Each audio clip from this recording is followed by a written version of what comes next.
مكة يا مكة يا حرما أشجانا نلت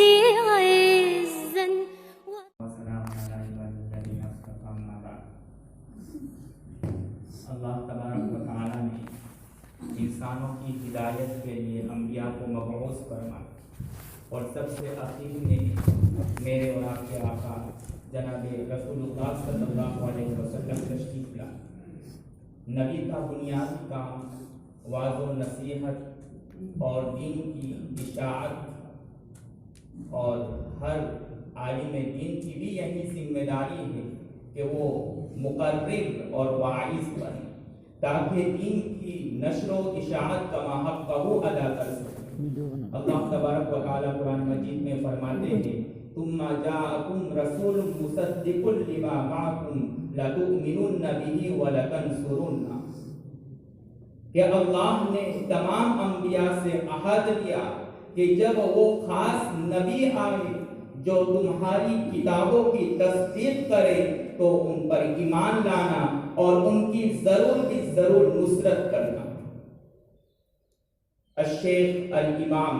تقی الدین السبکی الانصاری الخزرجی اپنی مشہور اور شہر آفاق کتاب میں لکھتے ہیں کہ وہ خاص نبی ذات اقدس محمد صلی اللہ علیہ وسلم ہیں، اور صاحب مشکات باب الاعتصام بالکتاب والسنہ میں اس آیت کو لا کر کے اس طرف اشارہ کر دیا کہ جب اگلے انبیاء اور ان کی قوموں پر نبی کی نصرت، نبی کی اتباع اور نبی کی پیروی لازم ہے، تو اس امت پر خصوصاً پڑھنے پڑھانے والے طلباء اور اساتذہ پر بھی لازم ہے کہ نبی کی اتباع اور نبی کی نصرت کرے۔ اور نصرت دین اور اشاعت دین کا سب سے مؤثر طریقہ اور انداز اس زمانے میں واعظ و نصیحت، بیان اور تقریر ہے، اس لیے کہ تقریر ایک ایسی برقی طاقت ہے جس سے عقدائے لا ینحل حل کیا جاتا ہے، اور جس کی وجہ سے ایسے امور وقوع پذیر ہوتے ہیں جن کی انجام دہی سے بڑی طاقت اور شاہی تخت انجام دینے سے عاجز اور قاصر ہے۔ اس لیے ہر طالب علم کی ذمہ داری بنتی ہے کہ اس میدان میں خوب محنت کرے اور اپنے زمانے کے واعظ اور مقرر بنے۔ لیکن خطابت کے لیے دو بنیادی امور ہیں۔ پہلی بات تقریر اور بات کیا کرنی ہے، اور دوسری بات کیسے کرنی ہے۔ بات کیا کرنی ہے؟ پہلے خطبہ جو عربی میں پڑھ رہے ہیں اس کو طویل نہ کرے، جس کی وجہ سے آپ کا اصل مضمون ہی رہ جاوے، اور قلت وقت کی شکایت کرتے ہوئے آپ اپنی جگہ پر آ جائیے کہتے ہوئے کہ میں اپنی تقریر کو اسی بات پر ختم کرتا ہوں قلت وقت کی بنیاد پر، یا پھر مزید وقت مقررہ کا اضافہ کرتے ہوئے خود بھی حیران و ششدر اور پریشان رہ جاوے، اور سامعین اور حاضرین بھی آپ کی اس حرکت کی بنیاد پر پریشان ہو۔ دوسری بات، آپ کی بات اور آپ جس عنوان پر تقریر کرنا چاہتے ہیں وہ مطابق قرآن ہونا چاہیے، آپ کا بیان مطابق قرآن ہونا چاہیے۔ قرآن پاک میں اللہ تبارک و تعالیٰ فرماتے ہیں الرحمن علم القرآن خلق الانسان علمہ البیان۔ آیت کریمہ میں علم قرآن کو علم بیان پر مقدم کیا گیا ہے، جو صاف اس بات کی طرف نشاندہی اور مشیر ہے کہ اس میدان میں قدم رکھنے والے حضرات پہلے درسی تعلیمات میں مجاہدہ کرے، اس میں صلاحیت حاصل کرے، پھر علم بیان سے کام لے۔ اور بات کیسے کرنی ہے اس میں چند ضروری ہدایات کو ملحوظ رکھیں۔ آپ کے الفاظ بالکل صاف، چستہ اور مہذب ہو، غیر مہذب اور عامیانہ اور بازاری الفاظ سے اپنے آپ کو بچائے۔ اسی طریقے سے انداز گفتگو واعظانہ کے ساتھ ساتھ ناصحانہ اور خیرخانہ ہو، تاکہ حاضرین کو ایسا محسوس ہو کہ آپ ان کی تذلیل نہیں کر رہے ہیں بلکہ خیرخواہی کے جذبے سے اپنی بات کو ان کے سامنے پیش کر رہے ہیں۔ اور سب سے اہم ترین بات کہ اپنی بات کو سلاست کی وجہ سے اس انداز میں روانی کے ساتھ کہتے ہوئے نہ چلا جائے کہ آپ وقف ہی نہ کرے، جس کی وجہ سے سامعین کو آپ کی بات سمجھنے میں دقت اور پریشانی اور دشواری ہو۔ اس کے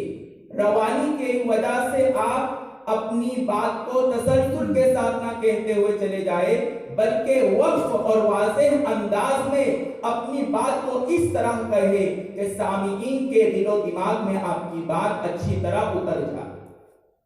بلکہ عام تجربہ شاہد ہے کہ ہم عام تکلم میں بھی اگر صحیح انداز میں اپنی بات کو پیش نہیں کرتے ہیں تو سامع تو پریشان ہوتا ہی ہوتا ہے، خود متکلم بھی پریشان ہو جاتا ہے۔ مفتی سعید صاحب رحمت اللہ علیہ نے کسی خاص پس منظر میں یہ بات کہی تھی، لیکن وہ فرماتے لطیفے کے طور پر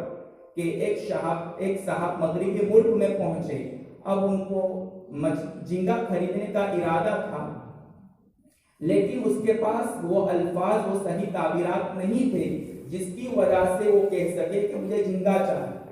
لیکن پھر بھی وہ اپنی بات کو سمجھانے کی اور پیش کرنے کی کوشش کی اور کہا کہ I want fish but it's not fish but inside water تو اب وہ متکلم بھی پریشان اور سامع بھی پریشان، جس کی وجہ سے ان کو بات سمجھ نہیں کہ وہ کیا کہنا چاہ رہا تھا۔ اس لیے آپ اپنی بات کو واضح انداز میں ٹھہر ٹھہر کر کے کہیں تاکہ سامعین کو آپ کی بات اچھی طرح سمجھ میں آ جائے، اور مخاطب کی رعایت کرتے ہوئے الفاظ اور تعبیرات استعمال کریں۔ اس لیے اگر علماء اور طلباء کا مجمع ہو تو اصطلاحات استعمال کرے، اور عامی لوگ ہو تو عامیانہ زبان اور ایسے سادہ الفاظ استعمال کرے جس کی وجہ سے ان کو آپ کی بات سمجھ میں آ جائے۔ اور اخیراً